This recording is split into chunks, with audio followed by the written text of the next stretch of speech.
Hello and welcome to day 3 of Taming Anxiety, our 5-day challenge, and today we'll be going through some practical strategies to help calm anxiety down.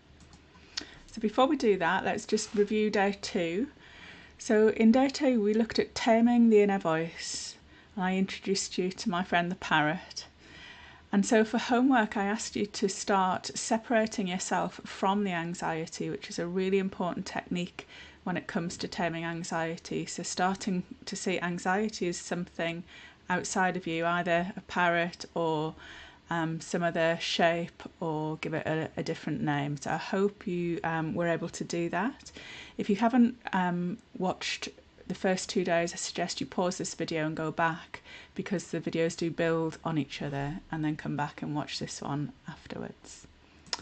So let's dive into today's content. I just wanted to share this quote with you from one of my mentors, Sid Banks. If the only thing people learned was not to be afraid of their experience, that alone would change the world. And this is really, really relevant to anxiety, because with anxiety we are afraid of our experience. And I totally recognise this. I've had anxiety through my life, and I was very afraid. It meant I had to avoid things. I had to make sure that I didn't do anything that would give me a frightening experience, and so it's very restricting. And so just consider for a moment what your life would be like if you weren't frightened of those symptoms of anxiety. What would you be doing? How would you be feeling? What would you not be doing? So just spend a moment just reflecting on that and the truth of this quote. Okay, so if you did my nervous system reset challenge, you might be familiar with this slide. It's a very busy slide, but I'm just going to go through it with you because it's useful to know what we're talking about when we're talking about our nervous system. So the polyvagal theory is a really useful theory, and it outlines what happens in our nervous system. So if we start at the top of the ladder, and it's called ventral vagal, or you might have heard parasympathetic, but what I tend to use is rest and digest, because that explains exactly what this nervous system is. In this nervous system we can rest, we can connect, our digestion's on, we're fully grounded. And so this is the nervous system that we're meant to live in 97% of the time, which is that's the natural order of things. But actually for most people the normal order is that they live in these other two nervous systems, and they sometimes visit rest and digest at the weekend or on holiday or something very briefly. And so we've got it flipped as a society. That's why so many of us are struggling. Okay, so this is meant to be our normal state, and we're meant to stay in here unless there's real life or death danger, when the other nervous systems get activated. So let's just have a look at this rest and digest system. In this system we feel safe and we feel social. So keywords are connected, curious, grounded, present, creative. We've got access to our creativity in this nervous system. And the phrase is, I'm okay. And there might be stuff going on in the world, in life, but I'm okay. I know I'm safe. So if those amygdala, the security guards that we talked about yesterday, sense any form of danger, potential danger, either in the environment around us, or, as we found out yesterday, those amygdala are also checking our internal thoughts and imaginations. And so if they pick up something that they see as potentially dangerous, they're going to activate one of two other nervous systems. If the system feels that there's a danger and it can fight, anger, or run, flight, which is anxiety, then it will activate what's called the sympathetic or the fight, flight, nervous system. Okay. So this is a very mobilizing activity, and this is anxiety. So this flight bit is anxiety. So remember, this nervous system is about protecting us from tigers and people trying to attack our caves and stuff. It's very primitive. And so this is about getting the body ready for action to run away. So when this nervous system is activated, the mobilizing nervous system, it's about an exercise response, a very sharp, fast exercise response. But the consequence of it is that we become defensive, irritable, worried, anxious, angry, protective. It feels very chaotic, it feels overwhelming, and we might be saying things to ourselves like, I'm stressed, I'm out of control. Okay. Now, if the nervous system, if the biology of the system feels that it can't run and it can't fight, then the next protection it will come in with is shut down. And this is because predators, which is this system is built for, need a moving target in order to see it. So if that system feels it can't run or fight, it will put us into shutdown. This is called dorsal vagal. This is an immobilized state where our nervous system collapses. So we'll feel like being frozen, numb, disassociated, not quite in your body, depressed, shut down, withdrawn, hopeless, helpless, foggy, and we'll start to feel unlovable. Okay, so I just wanted to let you know that normally we're meant to spend 97% of time up here at the top of the ladder and only visit these lower two, which are survival responses, for about 3% of the time. Not when we're sitting in traffic getting stressed, not in the middle of the night safe in bed when we're worrying about the future, if there was a real life or death situation that we were facing. So in this section, today's video, I wanted to go through some helpful techniques, because one of the key ways to get out of anxiety, to tame anxiety, is to learn to relax. Because when you learn to relax, you are activating the rest, digest and connect nervous system, which is where you're meant to spend most of your time. And anxiety will not be a thing there unless there's immediate danger. And you want that there. You want to be able to run or fight if there is danger. So what I'm suggesting is learning a reliable and a healthy, and I say healthy because our parrot will come up with unhealthy techniques to try and get us into relaxation. So alcohol, gambling, eating too much, scrolling, whatever it is, shopping, whatever it is, then there are many, many unhealthy ways that we try and relax, and they just add to more problems, keep the stress cycle going. So it needs to be a healthy way, and it needs to be pleasant. You shouldn't be doing something that feels forced or you don't enjoy. To begin with, it might not feel brilliant, but it has to have the potential to be something that you would enjoy. And it doesn't matter what other people are doing, it has to be right for you.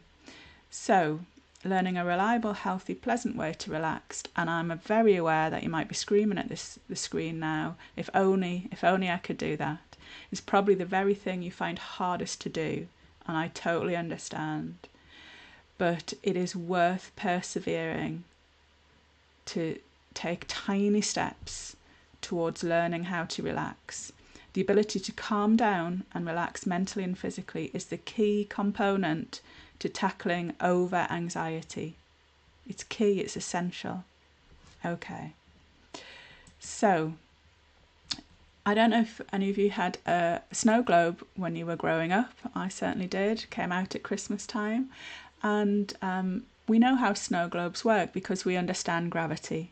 Okay, so there's usually a picture at the back, and we shake it up and it gets blurry, it gets foggy, and it's difficult to see the picture at the back. But we know about gravity, so when we want to see the picture again, what do? Yeah, we just set it down. And pretty soon, the little flakes, the little sparkles will start to come down, and it'll be back to clear. We can see the picture again. Yeah. Now, it might surprise you for me to tell you that our minds work in the same way. Our minds have a self-correcting system.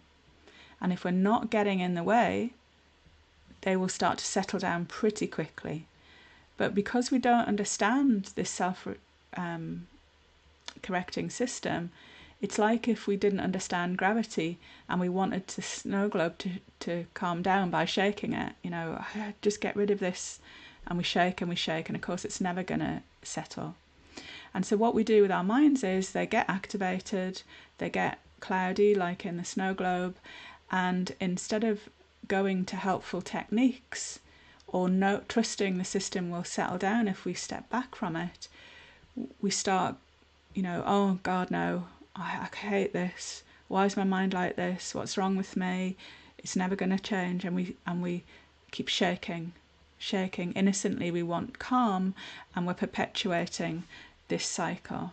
And so this is a really useful vision. You might want to get yourself a little snow globe and keep it handy, because it's a great visual reminder of what innocently we're doing with our minds. Okay, so let's have a look at some techniques. 7-11 breathing. If you've got the free Tame Your Brain planner, I go through that. It's in the online course as well. I take you through it. It's a really useful technique.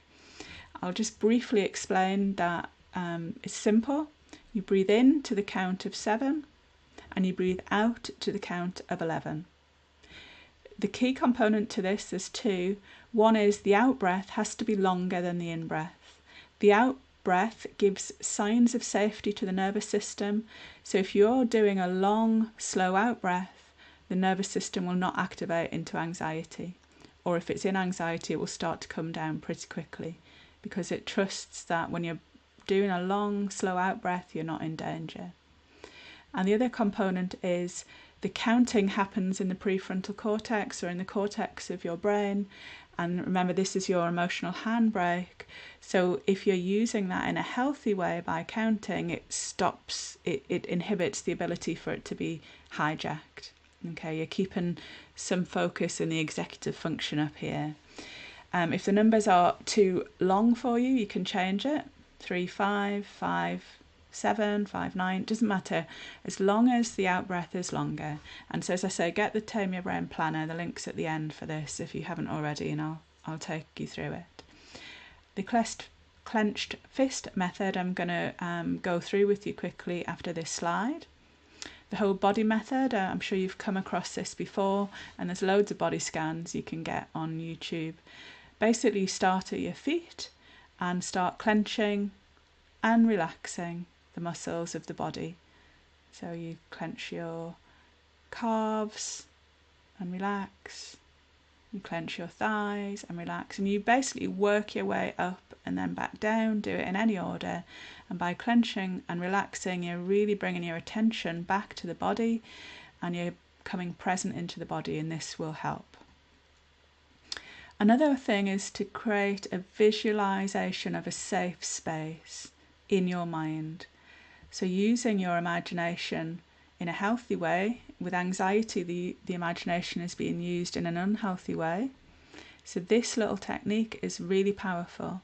So you can have a number of different spaces that you create depending on what your mood is. So if you like fishing or you like going to the beach, something like that, begin building a beautiful visualization of this place, and bring in all your senses, what you can see, what you can hear, the perfect weather.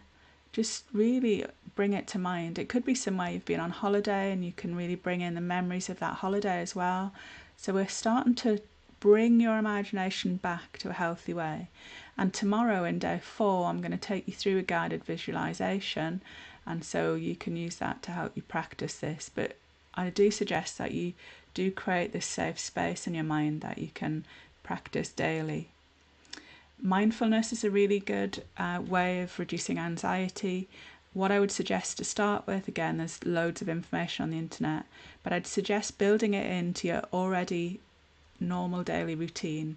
So for example, as you brush your teeth in the morning, you start being aware of the different steps, putting the toothpaste on the toothbrush, the water.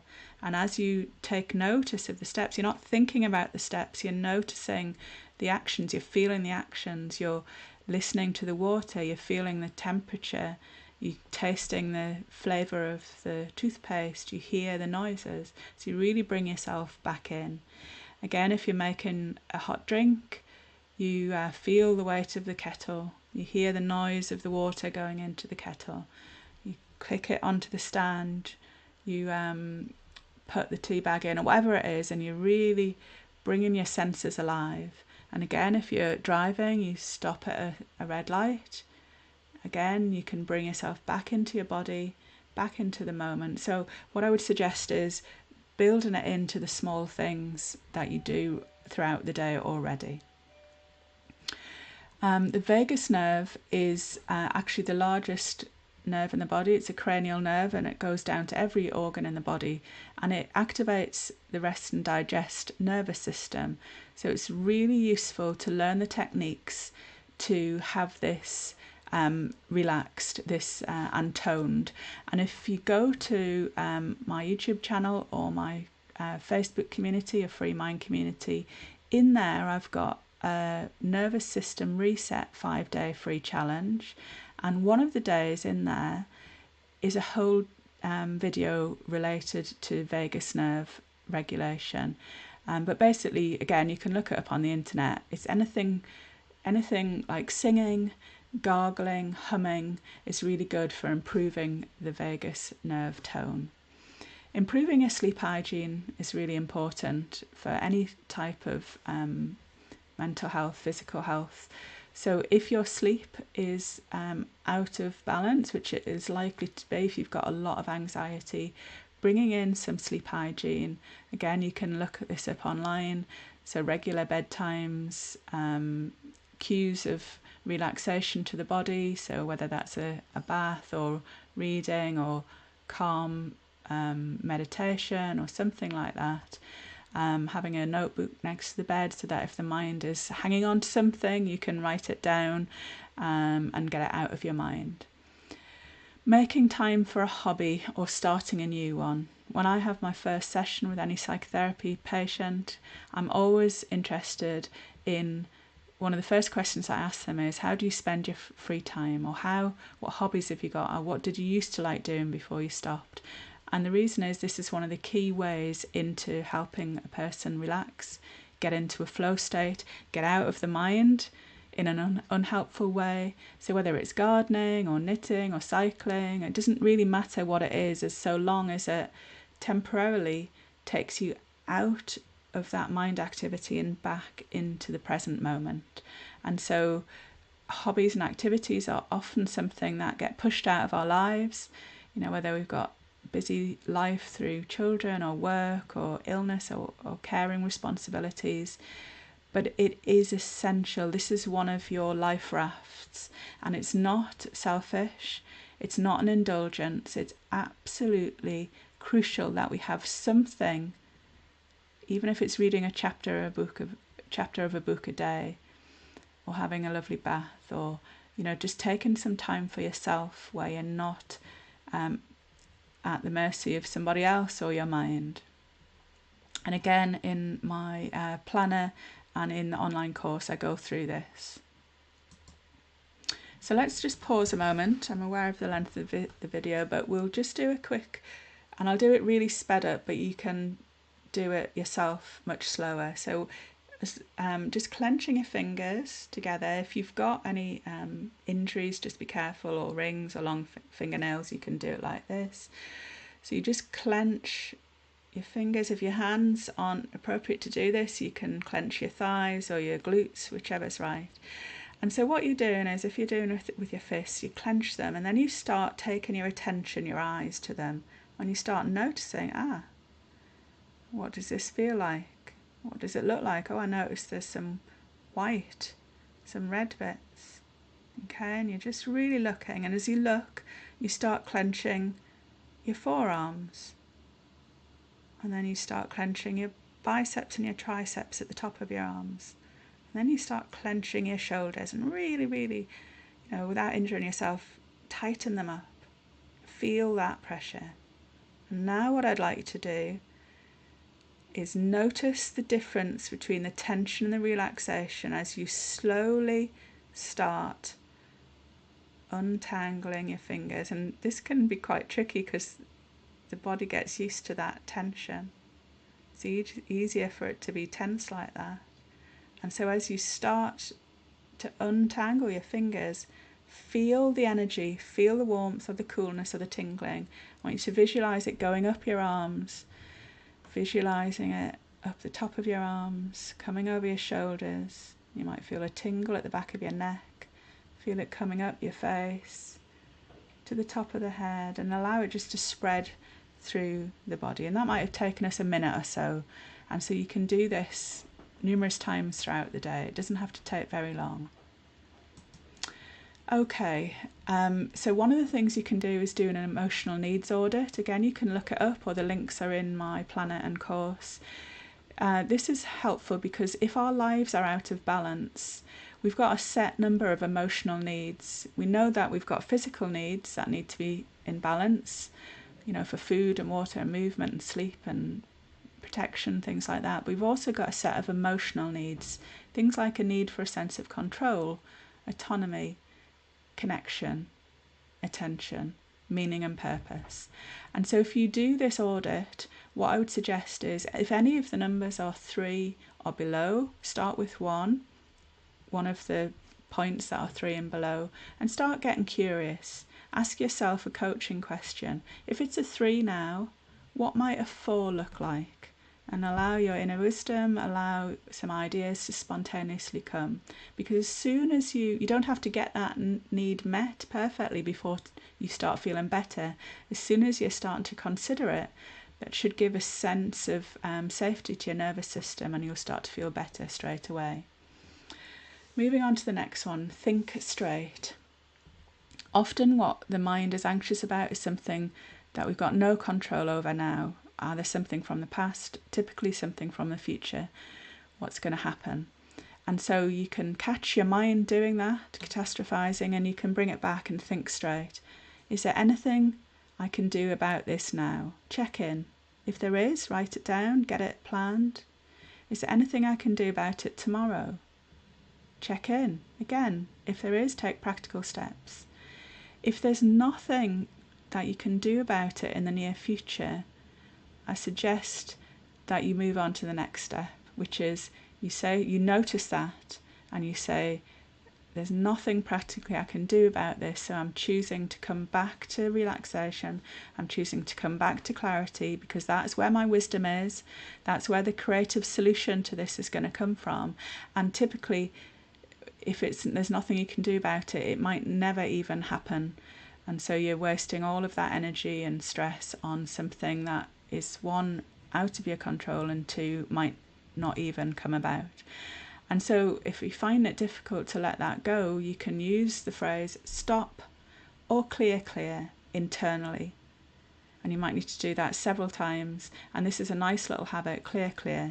It's giving a message to the mind that you're taking back control from this anxious whirlwind, and clear, coming back. If you are prone to a lot of worrying, excessive worrying, which if you've got anxiety, it's most likely that you do, something I start getting clients to do is to reduce the amount of time down. So we introduce a worry half hour. So we say to the client, look, the mind's very anxious, it's going to chew, it's going to worry, and so we're not going to try and stop it straight away. We're going to say to the mind, yes, you can worry, but you can worry at this set time each day. Make sure it's not too near bedtime, sometime in the afternoon perhaps, or the morning, and you have a time where you sit down, you have a pad of paper, you set a timer on your phone or your watch, and you can worry to your heart's content. You can write all your worries down, you can talk about it, you can think about it.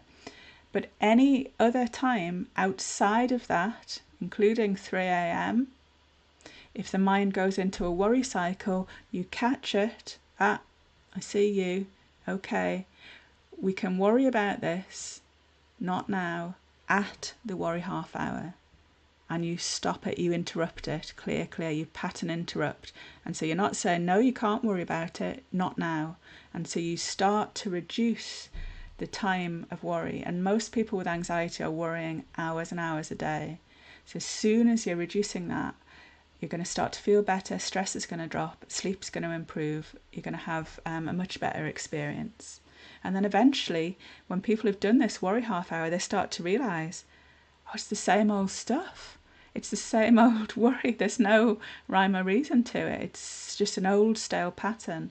And then we can move on to help clear that. So taking a different perspective, trying to zoom out. If you can't access a different perspective yourself, think about what someone who you respect might have, someone famous, someone who's known to be calm and very zen-like. So reframing it is often a good one. So I remember when I was training to be a psychotherapist and we had a certain exam, and one of my colleagues was in a tailspin because for some reason the idea of, she said, I've got to get 70%.